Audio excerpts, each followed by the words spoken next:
ಆಕಾಶವಾಣಿ ಮೈಸೂರು.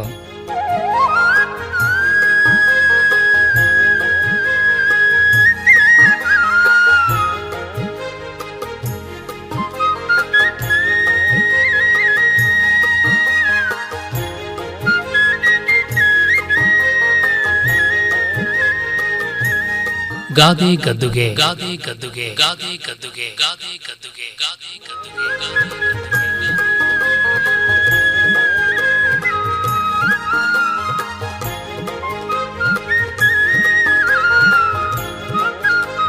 ರಚನೆ ಹಾಗೂ ಪ್ರಸ್ತುತಿ ಡಾಕ್ಟರ್ MS ವಿಜಯ ಹರನ್.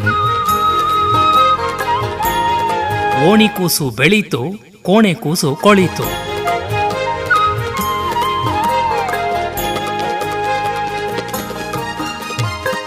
ಅಕ್ಕ ಅಕ್ಕ ಅಕ್ಕ ಎಲ್ಲಿದೀಯಾ? ಹೇ ರಾಮು, ಅದೇನೋ ಇಲ್ಲೇ ಕೂತಿದ್ದೀನಲ್ಲ ನಾನು. ಅದ್ಯಾಕಷ್ಟು ಗಾಬರಿ ಆಗಿದೀಯಾ? ಹಾ, ಸ್ವಲ್ಪ ಸುಧಾರಿಸ್ಕೊ.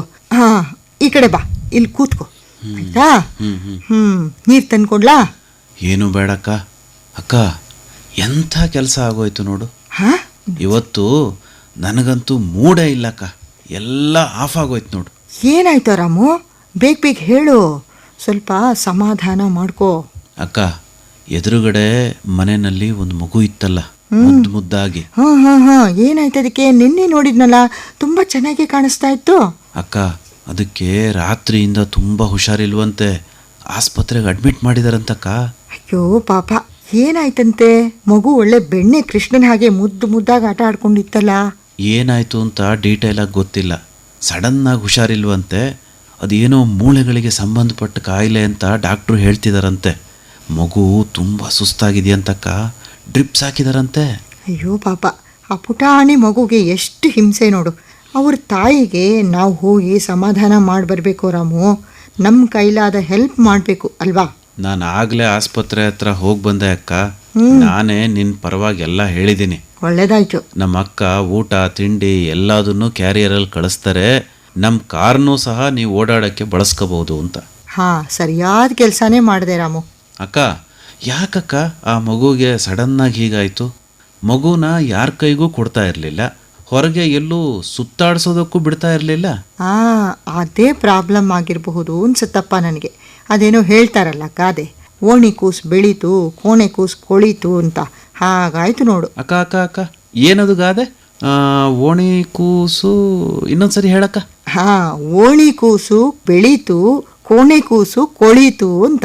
ಹಾಗಂದ್ರೆ ಇನ್ನೇನು, ಗಾದೆನೇ ಅಷ್ಟು ಸ್ಪಷ್ಟವಾಗಿದೆಯಲ್ಲ. ಓಣಿ ಕೂಸು ಬೆಳೀತು, ಕೋಣೆ ಕೂಸು ಕೊಳೀತು ಅಂತ. ಗಾದೆ ನಿನಗೇನೋ ಸ್ಪಷ್ಟವಾಗಿದೆ, ಆದರೆ ನನಗೆ ಅಸ್ಪಷ್ಟವಾಗಿದೆಯಲ್ಲ. ಈ ಗಾದೆ ಅಂತರಂಗ ಬಹಿರಂಗದ ಅರ್ಥನೆಲ್ಲ ಸಿಂಪಲ್ ಆಗಿ ನನಗೆ ಅರ್ಥ ಆಗೋ ಹಾಗೆ ಹೇಳಕ್ಕ. ರಾಮು, ಈಗ ಓಣಿ ಅಂದ್ರೆ ಏನು ಹೇಳಪ್ಪ. ಅಕ್ಕ, ಓಣಿ ಅಂದ್ರೆ ರಸ್ತೆ ಅಂತಲ ಅಕ್ಕ. ರಸ್ತೆ ಅಂತ ನೇರವಾಗಿ ಹೇಳಕ್ಕಾಗಲ್ಲ. ಈಗ ಗಲ್ಲಿ ಅಂತ ನಾವು ಬಳಸ್ತೀವಲ್ಲಪ್ಪ, ಹಾಗೆ. ಈಗ ಒಂದು ಮುಖ್ಯ ರಸ್ತೆ ಇರುತ್ತೆ ಅಂತ ಇಟ್ಕೋ, ಅದಕ್ಕೆ ಅಡ್ಡಡ್ಡ ರಸ್ತೆಗಳು ತುಂಬಾ ಇರುತ್ತವಲ್ಲ ಕೆಲವು ಕಡೆ. ಅಂದ್ರೆ ದೊಡ್ಡ ದೊಡ್ಡ ಅಡ್ಡ ರಸ್ತೆ ಅಲ್ಲ, ಈಗ ನಗರಗಳಲ್ಲಿರೋ ಹಾಗಲ್ಲ.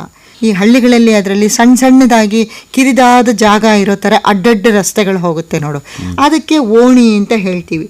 ಈಗ ನಾವು ಹಳ್ಳಿಗಳಲ್ಲಿ ಹೇಳಲ್ವಾ ಓಣಿ ಮನೆಯವರು ಅಂತೆಲ್ಲಾನು, ಜ್ಞಾಪಕ ಇಲ್ವಾ ನಿನಗೆ? ಹಾಗೆ.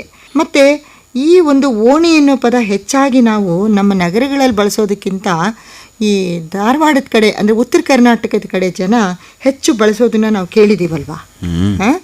ಮತ್ತೆ ಈ ಕೋಣೆ ಅನ್ನೋ ಪದನೂ ಅಷ್ಟೇನೆ, ಕೊಠಡಿ ರೂಮು ಅಂತೆಲ್ಲ ಅರ್ಥ ಇದಕ್ಕೆ. ಆದ್ರೆ ಈ ಕೋಣೆ ಅಂತ ಅನ್ನೋದನ್ನ ಹೆಚ್ಚು ನಾವು ಬಳಸೋದೇ ಇಲ್ಲ, ರೂಮು ಅಂತ ಹೇಳ್ಬಿಡ್ತೀವಿ ಅಲ್ವಾ. ಅದೇ ಉತ್ತರ ಕರ್ನಾಟಕದ ಕಡೆ ಹೋದ್ರೆ ಕೆಲವರು ಕನ್ನಡದಲ್ಲಿ ಶುದ್ಧವಾಗಿ ಅದನ್ನ ಬಳಸೋದನ್ನು ನಾವು ನೋಡಬಹುದು. ಅಕ್ಕ, ಓಣಿ ಕೋಣೆ ಅಂದ್ರೆ ಎಲ್ಲ ಗೊತ್ತಾಯ್ತು. ಈಗ ಗಾದೆ ವಿಷಯಕ್ಕೆ ಬರೋಣ. ರಾಮು, ಈಗ ನೋಡೋ, ನಮ್ಮ ಸಮಾಜದಲ್ಲಿ ಬಡವರು, ಶ್ರೀಮಂತರು, ಮಧ್ಯಮ ವರ್ಗದವರು ಎಲ್ಲ ಇದಾರಲ್ವಾ. ಎಲ್ಲರ ಮನೆಗಳಲ್ಲೂ ಬಹುತೇಕ ಮಕ್ಕಳು ಇದ್ದೇ ಇರುತ್ತವೆ. ಈ ಮಕ್ಕಳನ್ನ ಬಡವರು ಒಂಥರ ಸಾಕಬಹುದು, ಶ್ರೀಮಂತರು ಇನ್ನೊಂದ್ ಥರ ಸಾಕಬಹುದು. ಹೇಗಾದ್ರೂ ಸಾಕ್ಲಿ, ಮಕ್ಕಳನ್ನಂತೂ ಬೆಳೆಸಿ ದೊಡ್ಡವರನ್ನಾಗಿ ಮಾಡಲೇಬೇಕಲ್ಲ. ಸಮಾಜದಲ್ಲಿ ಒಳ್ಳೆ ವ್ಯಕ್ತಿಗಳನ್ನಾಗಿ, ದೇಶದ ಒಳ್ಳೆ ಪ್ರಜೆಗಳನ್ನಾಗಿ ಮಾಡಲೇಬೇಕಲ್ವನಕ್ಕ. ಆ ಗುರುತರ ಜವಾಬ್ದಾರಿ ತಂದೆ ತಾಯಿದು, ಹಿರಿಯರದ್ದು ಅಲ್ವಾ. ಅಲ್ಲೇ ಇರೋದು ಪಾಯಿಂಟು. ದೇಶದ ಸತ್ಪ್ರಜೆಯನ್ನಾಗಿ ಮಕ್ಕಳನ್ನ ರೂಪಿಸೋದಕ್ಕೆ ಎಷ್ಟು ಕಷ್ಟ ಇರುತ್ತೆ ಗೊತ್ತಾ. ಮನೆಯೇ ಮೊದಲ ಪಾಠಶಾಲೆ, ಜನನಿ ತಾನೇ ಮೊದಲ ಗುರುವು ಅಂತ ಹೇಳ್ತಾರಲ್ಲ, ಹಾಗೆ ಮನೆಯಲ್ಲಿ ಮಗುನ ಬೆಳೆಸೋ ರೀತಿ ಹೇಗಿರಬೇಕು, ತಾಯಿಯಾದವಳ ಕರ್ತವ್ಯ ಏನು, ತಂದೆಯ ಕರ್ತವ್ಯ ಏನು, ಇತರ ಹಿರಿಯರ ಕರ್ತವ್ಯ ಏನು ಅನ್ನೋದೆಲ್ಲ ತುಂಬ ಮುಖ್ಯ ಆಗುತ್ತೆ ಕಣೋ. ಕೆಲವರು ಶ್ರೀಮಂತರಾಗಿರ್ಲಿ ಬಡವರಾಗಿರ್ಲಿ ಮಗುನ ತುಂಬಾ ಅತಿಶಯವಾಗಿ ಬೆಳೆಸ್ತಾರಲ್ಲ ನಕ್ಕ, ಯಾರಿಗೂ ಎತ್ಕೊಳ್ಳೋದಕ್ಕೂ ಕೊಡೋದಿಲ್ಲ. ಸ್ವಲ್ಪ ದೊಡ್ಡ ಮಗು ಆದ್ರೆ ಈ ತರ ಯಾವ ಮಕ್ಕಳ ಜೊತೆ ಆಟ ಆಡಕ್ಕೂ ಬಿಡಲ್ಲ, ಅದಕ್ಕೆ ಇಷ್ಟ ಆಗಿದ್ನ ತಿನ್ನಕ್ಕೂ ಬಿಡೋದಿಲ್ಲ ಅಂತೀನಿ. ಹೌದು ಕಣೋ, ಕೆಲವರಂತೂ ಇರ್ತಾರೆ, ಮಗು ಒಂದ್ ಸ್ವಲ್ಪ ಆಕಳಿಸಿದ್ರು ಅವ್ರಿಗೆ ಯೋಚನೆ ಆಗೋಗ್ಬಿಡುತ್ತೆ, ಮಗು ಒಂದ್ ಸ್ವಲ್ಪ ಸೀನಿದ್ರು ಯೋಚನೆ, ಕೆಮ್ಮಿದ್ರು ಯೋಚನೆ ಆಗ್ಬಿಡುತ್ತೆ. ಅವ್ರನ್ನ ಇನ್ನೊಬ್ರು ಯಾರು ಎತ್ಕೊಂಡ್ಬಿಟ್ರೆ ಆ ಮಗುಗೇನೋ ಕಾಯಿಲೆ ಬಂದ್ಬಿಡುತ್ತೇನೋ ಅನ್ನೋ ಹಾಗೆ ಆಡ್ತಾರೆ. ನಾವು ನೋಡಿಲ್ವಾ ಎಷ್ಟೋ ಜನ ಆಡ್ತಾರೆ ಕಣಕ್ಕ. ಹೌದು, ಅದೆಲ್ಲ ಮಾಡಬಾರ್ದು, ಯಾವುದನ್ನು ಅತಿ ಮಾಡಬಾರ್ದು ಕಣೋ. ಅದೇ ನಮ್ಮ ಸುಭಾಷಿತಾನು ಹೇಳುತ್ತೆ, ಏನ್ ಗೊತ್ತಾ, ಅತಿ ಸರ್ವತ್ರ ವರ್ಜಯೇತ್ ಅಂತಂದ್ಬಿಟ್ಟು, ಯಾವುದನ್ನು ಅತಿ ಮಾಡಬಾರ್ದು, ಒಂದು ಮಿತಿಯಲ್ಲಿರಬೇಕು ಅಂತ. ಮತ್ತೆ ಕವಿ ಡಿ.ವಿ. ಗುಂಡಪ್ಪನವ್ರು ಕೂಡ ಹೇಳಿದ್ದಾರೆ ಮಂಕುತಿಮ್ಮನ ಕಗ್ಗದಲ್ಲಿ, ಏನ್ ಗೊತ್ತಾ, ಸ್ಮಿತವಿರಲಿ ವದನದಲ್ಲಿ, ಹಿತವಿರಲಿ ಮಾತಿನಲ್ಲಿ, ಅತಿ ಬೇಡವೆಲ್ಲಿಯೂ ಮಂಕುತಿಮ್ಮ ಅನ್ನೋ ಅರ್ಥ ಬರೋ ಹಾಗೆ.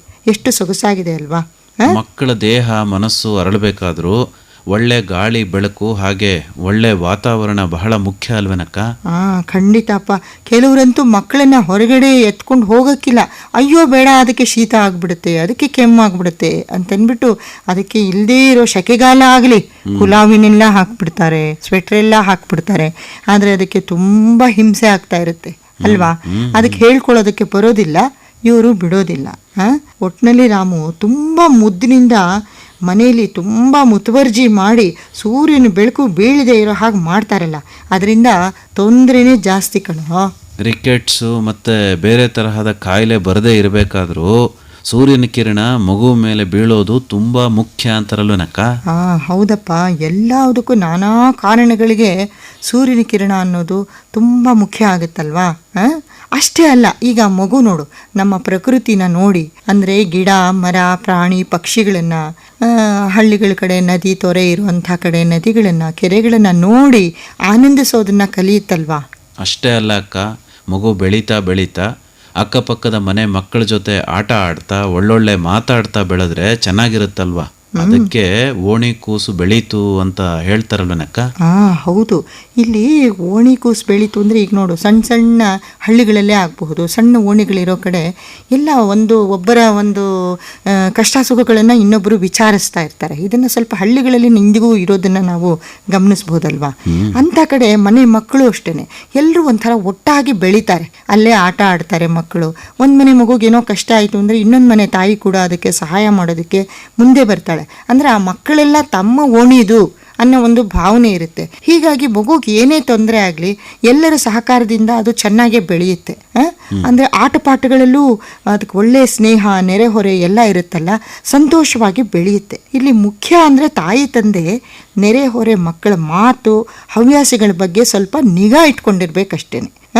ತಮ್ಮ ಮಕ್ಕಳು ಅವರಿಂದ ಏನು ಕಲಿತಿದ್ದಾರೆ ಅನ್ನೋದನ್ನ ಸ್ವಲ್ಪ ಯೋಚನೆ ಮಾಡಬೇಕು, ಒಳ್ಳೆಯದ್ರ ಬಗ್ಗೆ ತೀರ್ಮಾನ ತಗೋಬೇಕು. ಮಕ್ಕಳನ್ನ ಅತಿ ನಿರ್ಬಂಧದಲ್ಲಿ ಬೆಳೆಸಿದ್ರೆ ಅವು ಮುಂದೆ ಕೀಳರಿಮೆ ಹಿಂಜರಿಕೆ ಸ್ವಭಾವಗಳನ್ನು ಬೆಳೆಸ್ಕೋಬಹುದಲ್ವಾ.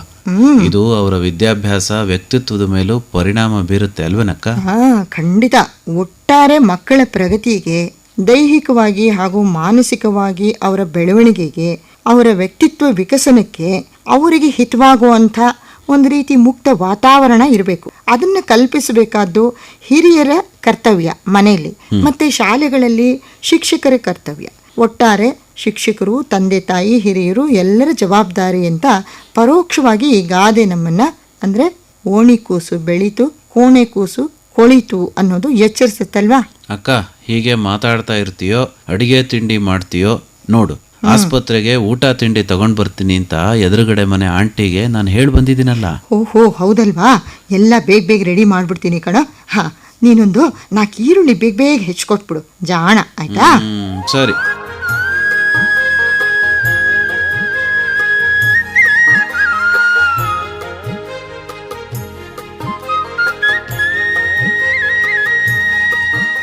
ಗಾದೆ ಗದ್ದುಗೆ ಕೇಳುತ್ತಿದ್ದೀರಿ.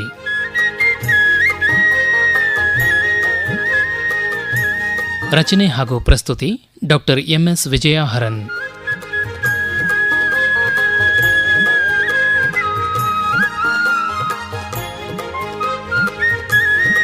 ನಿರೂಪಣೆ ಎನ್ ಕೇಶವಮೂರ್ತಿ.